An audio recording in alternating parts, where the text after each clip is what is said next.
നമസ്കാരം. Raf talk ഫുട്ബോളിലേക്ക് അവർക്കും സ്വാഗതം. നെയ്മർ ജൂനിയർ വല്ലാത്തൊരവസ്ഥയിലൂടെയാണ് കടന്നുപോയിക്കൊണ്ടിരിക്കുന്നത്. പരിക്ക് പറ്റുന്നു, അതിൽ നിന്ന് തിരികെ വരാൻ വേണ്ടി അദ്ദേഹം പരിശ്രമിക്കുന്നു, തിരികെ വരുന്നു, വീണ്ടും പരിക്കേൽക്കുന്നു. ഇപ്പോൾ കഴിഞ്ഞ ദിവസം പുറത്തേക്ക് വന്ന വീഡിയോ, അദ്ദേഹം ആ ലെഗ് എക്സ്റ്റൻഷൻ ചെയ്യുന്നൊരു വീഡിയോ അലറി വിളിക്കുകയാണ് വേദന കൊണ്ട്. സ്റ്റിൽ അദ്ദേഹത്തിന് ഒരുപാട് വേദനയുണ്ട് എന്ന് തെളിയിക്കുന്നതാണ് ആ ഒരു വീഡിയോ.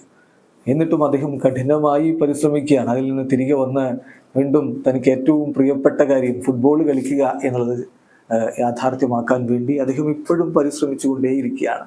അപ്പോഴാണ് ചില ആളുകളുടെ വിമർശനം നമ്മുടെ കണ്ണിൽ പെടാറുള്ളത്. നെയ്മർക്ക് ഒരു ഡിസിപ്ലിനുമില്ല, അതുകൊണ്ടാണ് ഇങ്ങനെ പരിക്ക് പറ്റുന്നത് എന്നൊക്കെ. നിങ്ങൾ മനസ്സിലാക്കേണ്ട ഒരു കാര്യമുണ്ട്. ജീവിതത്തിൽ പല ഘട്ടങ്ങളിൽ വലിയ രൂപത്തിൽ പരിക്ക് പറ്റിയിട്ടുണ്ട് നെയ്മർ ജൂനിയർക്ക്. എന്നിട്ട് അതിൽ നിന്ന് ശക്തമായിട്ട് അദ്ദേഹം തിരികെ വരാൻ വേണ്ടി പരിശ്രമിക്കാറുണ്ട്. തിരികെ വന്നിട്ട് ടോപ്പ് ലെവലിൽ തന്നെ അദ്ദേഹം കളിക്കാറുമുണ്ട്. പിന്നെ വീണ്ടും പരിക്ക് പറ്റുന്നു. അത് അദ്ദേഹത്തിൻ്റെ ഇൻഡിസിപ്ലിൻ കൊണ്ടാണെന്ന് പറയുന്നതിൽ ഒരു അർത്ഥവുമില്ല എന്നുള്ളതാണ് യാഥാർത്ഥ്യം. ഇന്ന് അത്തരത്തിലുള്ള ഒരു പോസ്റ്റ് കണ്ടു. ആ ഒരു വീഡിയോ, നെയ്മർ കരയുന്ന വീഡിയോ പങ്കുവെച്ചുകൊണ്ട് കുറിക്കുന്നു. Neymar has suffered numerous big career injuries and always comes back and performs at the highest level. എന്നിട്ടും some people still believe in the fake narrative of him having no discipline, dedication or will. It's the likes of Bale and Hazard who are the professional ones എന്ന് കൂടി കൊടുക്കുന്നുണ്ട്.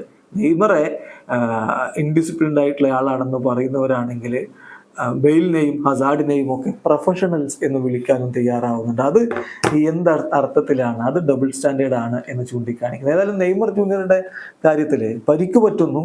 അദ്ദേഹം അതും career threatening injuries ആണ്. അതിൽ നിന്ന് മടങ്ങി വരാൻ വേണ്ടി പിന്നെ മാസങ്ങളോളമുള്ള റീഹാബിലിറ്റേഷൻ പ്രോസസ്സാണ്. അത് ഒട്ടും എളുപ്പമുള്ള കാര്യമല്ല.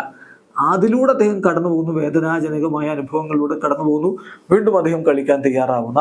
ആ ഒരു ഡെഡിക്കേഷൻ അതിനെ കൈയടിച്ചേ പറ്റൂ. പിന്നെ ലോക ഫുട്ബോളിൻ്റെ ഏറ്റവും ഉന്നത തലങ്ങളിലൊക്കെ അദ്ദേഹം മിന്നിക്കത്തിയിട്ടുണ്ട് എന്നുള്ളതാണ് യാഥാർത്ഥ്യം.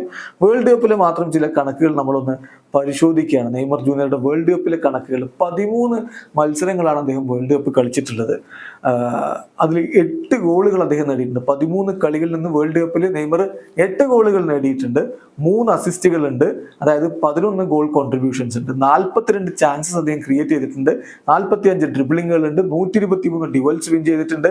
അദ്ദേഹത്തെ 60 തവണ ഫൗൾ ചെയ്ത് വീഴ്ത്തിയിട്ടുണ്ട്. ഒരു പക്ഷേ ആ ഘട്ടത്തിൽ ഏറ്റവും അധികം ഫൗളുകൾ സഫർ ചെയ്യുന്ന താരം അദ്ദേഹമായിരിക്കും. ഇനി നോക്കൌട്ട് ഗെയിംസ് മാത്രം നോക്കുക. അതിൽ 5 ഗോൾ പ്ലസ് അസിസ്റ്റ് കണക്ക് അദ്ദേഹത്തിന്റെ പേരിലുണ്ട്. 4 മാൻ ഓഫ് ദി മാച്ച് ഈ 5 കളികളിൽ നിന്ന് നോക്കൌട്ട് സ്റ്റേജിൽ.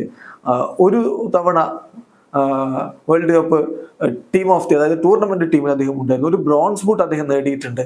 ചുരുക്കി പറഞ്ഞാൽ ഫുട്ബോൾ ലോകത്തെ മഹാരഥന്മാരായ പലർക്കും വേൾഡ് കപ്പിൽ ഇല്ലാത്തൊരു കണക്ക് അദ്ദേഹത്തിനുണ്ട് എന്നർത്ഥം. ഇപ്പം മെസ്സിയുടെ കാര്യത്തിൽ തന്നെ അദ്ദേഹം ഇപ്പം വേൾഡ് ചാമ്പ്യനാണ്. പക്ഷെ ആദ്യത്തെ കുറേ തവണ അദ്ദേഹം വേൾഡ് കപ്പ് കളിച്ചപ്പോൾ ഇത്തരത്തിലുള്ള കണക്കൊന്നും ഉണ്ട് എന്നാരും പറയില്ല.